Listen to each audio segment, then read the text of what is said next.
Hello. I was gonna film this vlog, walking, but it's cloudy outside. So, being that I was actually gonna go get groceries before watching Boone's video, I thought that I should just go sit in my car and film this vlog instead. So I'm walking to my car right now. So like that falsetto on too. I didn't. Okay, so that's better. You can see there's a lot of angst I harbor because of that male puberty. It is not easy to talk about. It is not easy to have evidence of on your face, in your voice, in your frame. And granted, I'm one of the lucky ones. Is that essentialist to say? Possibly, but I think what presides here is that I've been dealt a fair hand. I'm only 5'8", so I'm the taller end of women, but among trans women, I'm quite lucky because most males they develop to be a lot taller. And even though my voice sits about 2 octaves below this, naturally, at least an octave and a half below that, at least.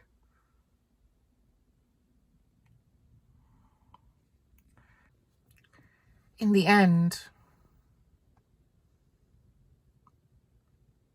people don't harass me on the street, generally speaking. People don't generally see me as like this sideshow or as this like slay girl sort of thing to like just like, you know, cover with and smother with compliments that are skin deep and makeup deep. That happens sometimes. That's why I didn't speak about it, I suppose. But mainly I experienced that through anecdotes rather than my own life. You know, men find me attractive. Just hard to believe because my hair is a mess right now, but also because, you know, I was a total nerd during high school. For a transition, I still am one. You know, it's just like, at least, you know, my appearance doesn't fully concur with that all the time, you know. God, my hair is a mess. I consider my voice to be somewhat ruined by testosterone, though, to be honest. As per what I just did with my voice, which felt so unnatural. I mean, are we all just like freaking costumers? Like, God. That's a real emotional point. It's a really emotional point. When you went away, I lost a bit of myself with you. Shut up. Yeah, apparently it's much too hot in my car, actually, to actually film properly. Oh, apparently it's so much hotter to be in the car because there's your car. You know, it wouldn't feel that bad if I could just stay up there, to be honest. And I can't believe that this video is going to be so much devoted to the instrument that I use to record it.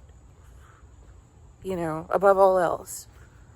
You know, what is a video or a vlog, rather, without someone talking?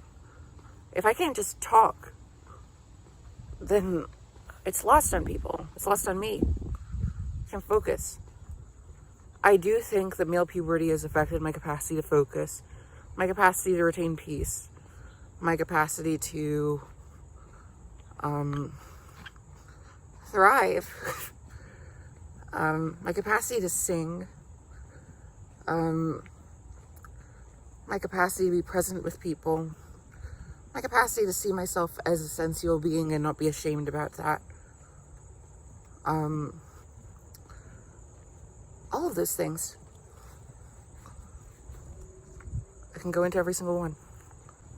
The first one that comes to mind of those is the last one that I mentioned, recency effect, I don't know. But it's that, how do I even bring this up? It's so hard to talk about this stuff. But yeah, here goes. I mean, like, I feel like I've just mentioned stuff about my genitalia on this channel so many times, though. I don't know if it feels like that. But, goodness, like, how do I say that in public? But, goodness, like, on top of also, like I mentioned, looking so far apart from how I look now and sound now, how I'm taken now, you know, it affects you in terms of sexual confidence. Back then I had musculature, I had a strong chiseled body, but it was very small, very square, very lanky at the same time. And I kind of looked awkward in my face when I smiled. I looked like, you know, kind of like this. Just a very big and thick smile that just kind of like that. With a big head. And this affected my, you know, I couldn't think of myself as someone viable for modeling. Apparently I'm viable for modeling now. I've done it for clothing online at least. I've been legitimate enough for me to be able to take, you know, to do shoots at legitimate photography companies in New York. So there you go. And I couldn't have dreamed about that in high school, and perhaps that was the time to dream about it, you know? At least the prime is time to dream about it, because that's when you can build your life in sandbox mode. And I feel like male puberty robbed me of that on some level, because so much of my life, informativeness had to happen after the years formative. I think most trans people, namely those who were born before 2000, will have similar experience with that. I'd say even born before 1998, 1997, maybe 1998, we'll say. I was born 1996. Don't tell anyone. And, yeah. You're more likely to have transitioned after becoming a legal adult rather than during your teen years. You know, more than likely saw that as the likely reality for yourself than transitioning before age 18, etc., etc. And you know what? That probably brought me to feeling a lot less of a sense of control. In psychology, they discuss intrinsic and extrinsic sense of control. And I think that with my predicament, I felt so futile in anything I sought to do about myself that, you know, down to my voice, the way I sounded, you know, what I could do in terms of expressing my body. You know how detached I felt from my body. Focus. It created such a convolution of what's happening with me rather than what can I do to do something about it. What's happening to me, as in what am I becoming? What is my fate?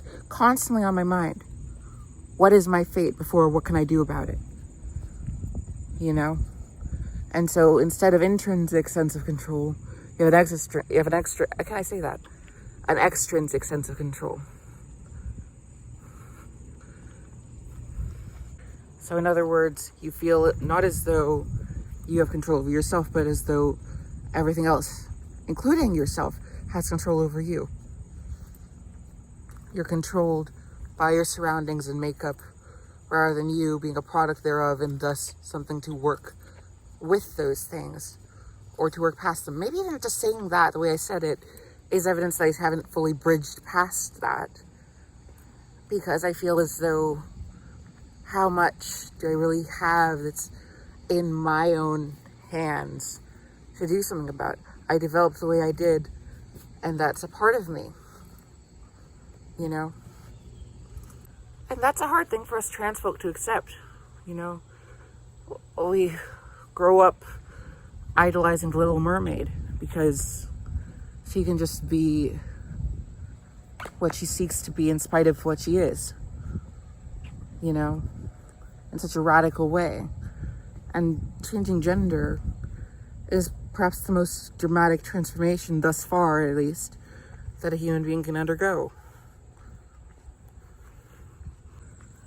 My aim here is not to be loved.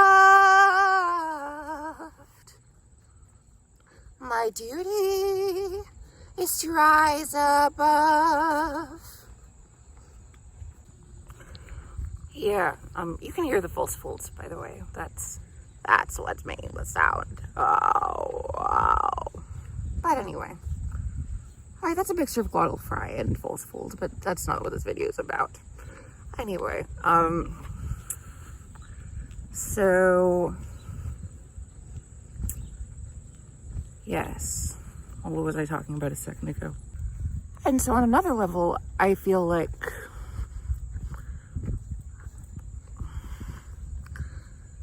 there's a whole part of me that I just have trouble accepting closetedly and openly, you know?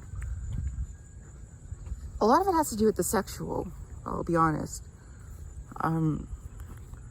It's hard to live this way and be sexual with yourself, let alone with others,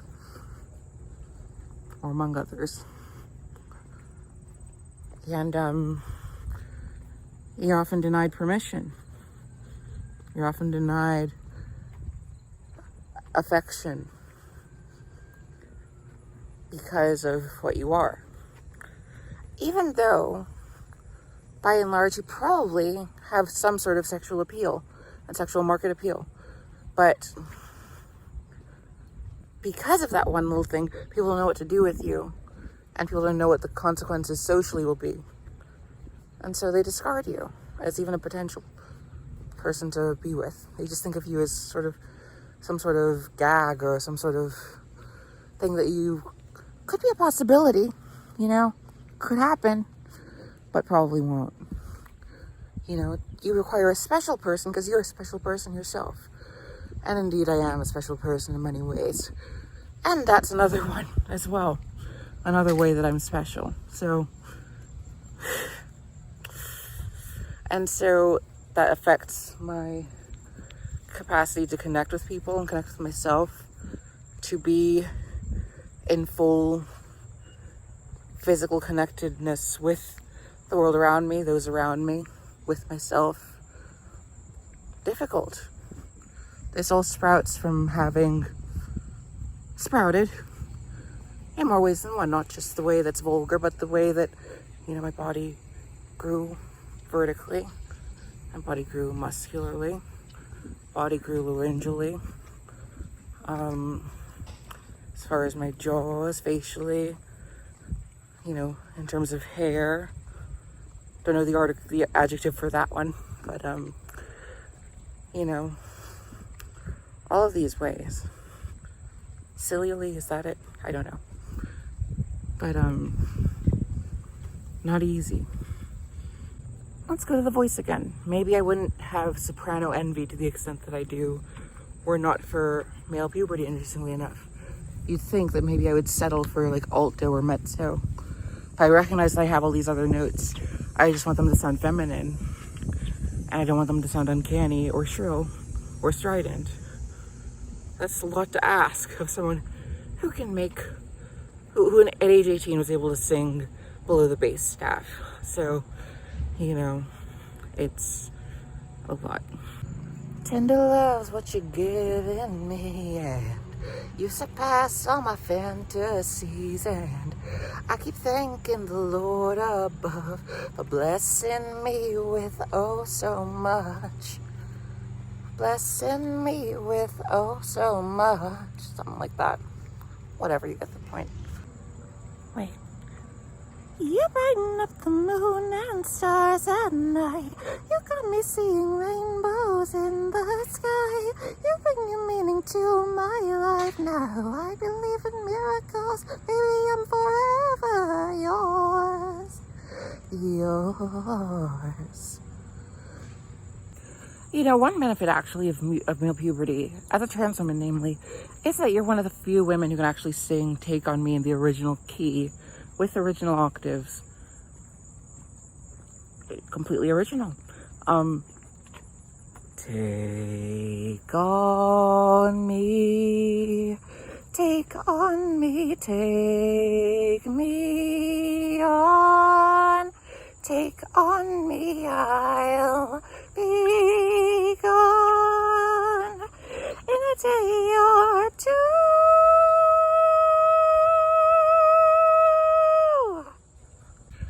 In a day.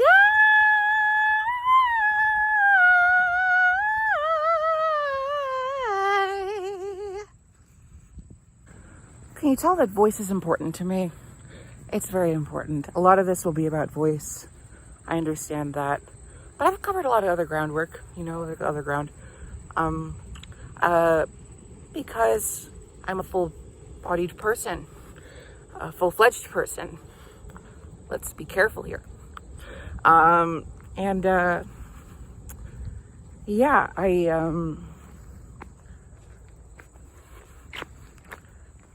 I just feel like, you know, at 23, you do kind of feel as though, you know, I transitioned starting at age 19. I was just short of 20, a few days short of 20. You know, I went to college as a male, you know, and I was reluctantly an attendee of my college. I was reluctantly a student there, purportedly a student there. Didn't make much progress there, even though it was a lovely college, and people there know that. And, you know, you feel arrested in your development, at least for a little bit, because while you might gain some wisdom that people who have not gone through that experience, that ordeal, would gain, or would not gain, you feel as though, you know, you didn't grow up at the right time. You didn't go through puberty at the right time. You didn't have sexual awakening at the right time. At least not in a way that didn't deeply traumatize or perturb you. Well, I suppose it deeply perturbs at least everyone. Well, not necessarily. Some people are just like, hey, this is kind of nice. You know, maybe I was too. But like, reconciling that with my full-on identity, one of the scariest things as far as one's psyche can go, you know. It, without hallucinating. I'll put loads of qualifiers on, for sure. You know, it's a lot.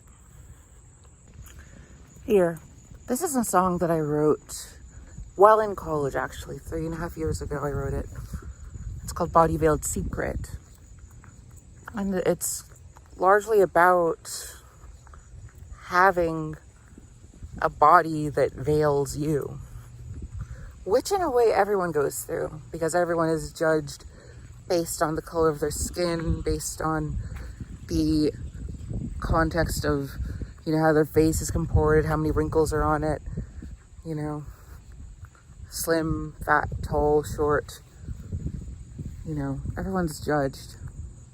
And not everyone feels like they fit that comportment or design all the time. It's just as trans people, we especially feel like something is wrong, you know. But anyone who has felt prettier than their chiseled face might imply, or more dominant than their dainty appearance might imply, you know, might experience that too. I don't know. But anyway, that's the thing too. Now I overthink everything when it comes to music. I should just sing. Body veiled secret, I know you hold the key.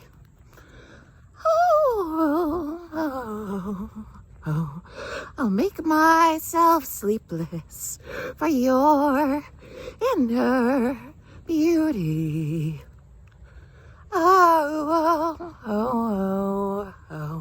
a city of rejects who seek serenity.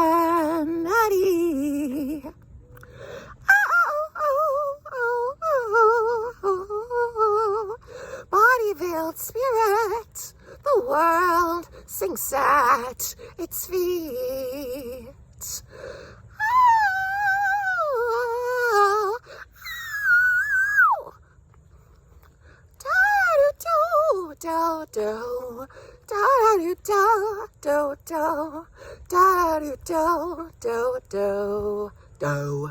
Body veiled secret, a setting so absurd. I'll write it, I'll speak it in hopes for your good word.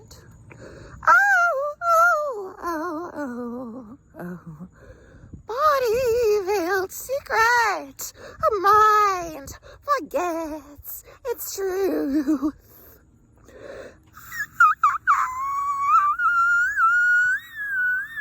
Body veiled spirit, money maintains its youth.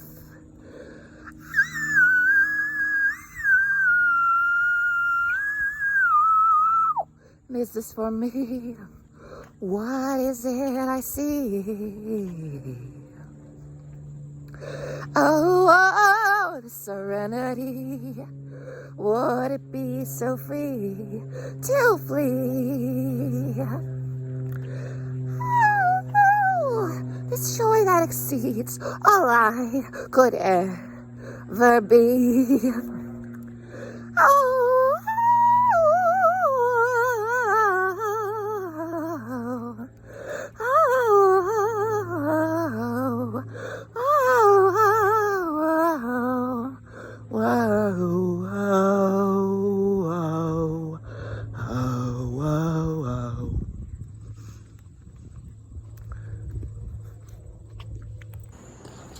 Okay, so now we've time sped a bit, and it's now almost 5 o'clock, and I'm going to continue the video that I was doing earlier.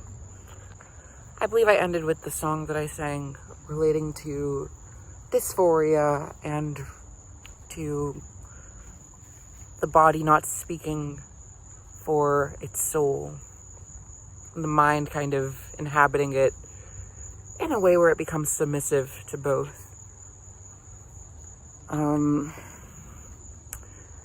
The whistle stuff was very nicely done, I think. And some might interpret it as a bit over the top. I don't think it was, but I could see why some would interpret it that way.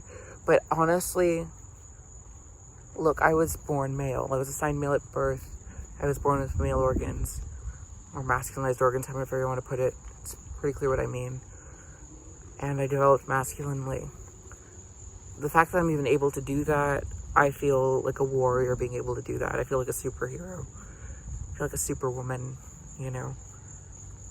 It's such a battle every day to even use my voice, let alone sing with it, you know. Which I think ideally should feel as natural as speech. You're communicating emotion through sonic expression. If someone who is as expressive as me cannot feel that, it feels crippling. It really does.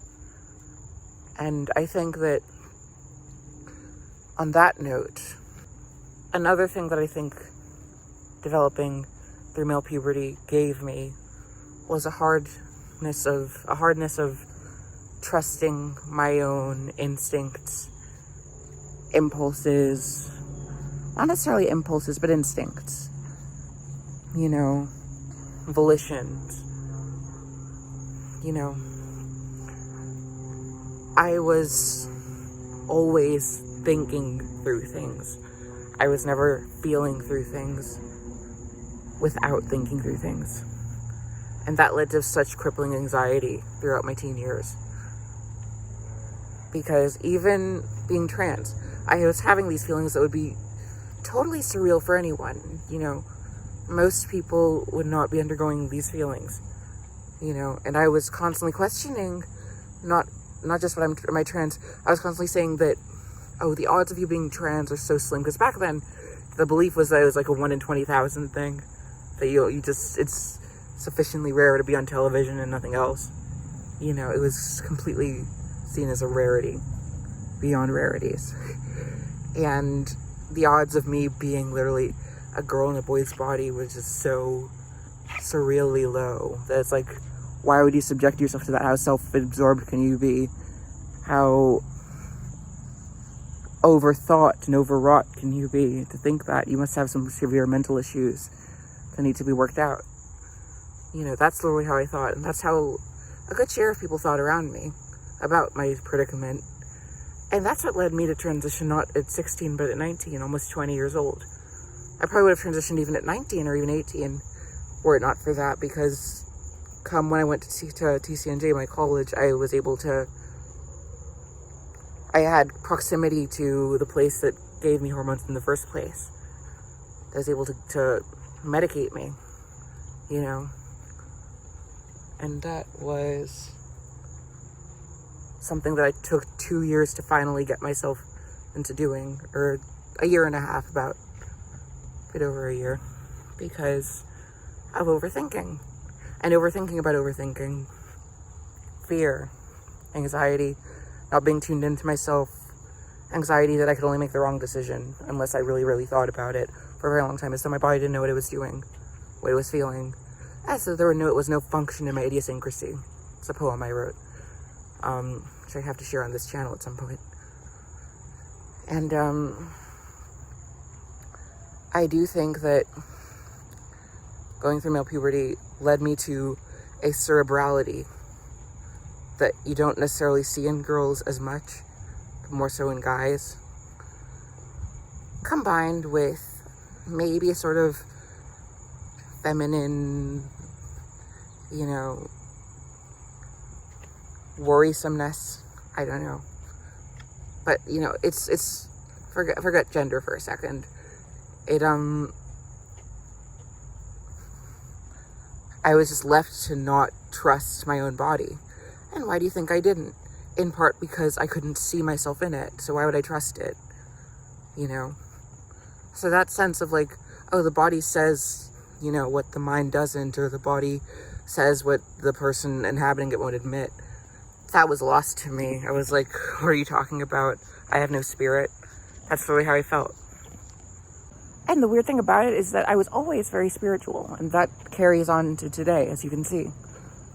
I don't think you can be a very good artist, to an extent at least, without being particularly tuned into spirituality or some sort of spiritual nature or quintessence.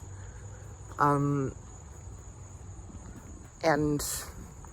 it's no wonder that I learned about music and how to create music very cerebrally, while still having a large weight of angst and severity in my life and my own being, which thankfully I wasn't blind to and was very actually attuned to, paradoxically enough. You know, it made sense that the structures I created with music were not simple ones. They weren't just like la-di-da-di-da-di-da-di-da. It was la-di-da-di-da-di-da-da-da. You know, it was more like that. I know how low that was, but anyway. La-di-da-di-da-da-da-da-da-da-da-da-da. Okay. Anyway, you know, I toyed around with a lot of structures. I toyed around a lot with writing lyrics that were second deviation from what I was actually experiencing in life. you know? I seldom allowed myself to write stuff that was strictly about me and my life, even though everything I wrote was deeply personal. Deeply personal. But by and large, if something came out of me and my life into my work, it was usually somewhat oblique or somewhat in a way that someone who knew me would know about, or only I would know about, or it was vague, you know, or basic. And I think that's, in a way, something to strive for if you want to write professionally, because you want to be able to appeal to people other than you, and possibly to people other than those who would relate to you, as well as those who would relate to you. But yeah, as far as, and yeah, especially as a trans person, I think it's a strength to be able to relate to people who aren't trans as much, if not more. Because relating to trans people is the default, you are trans. So, but yeah,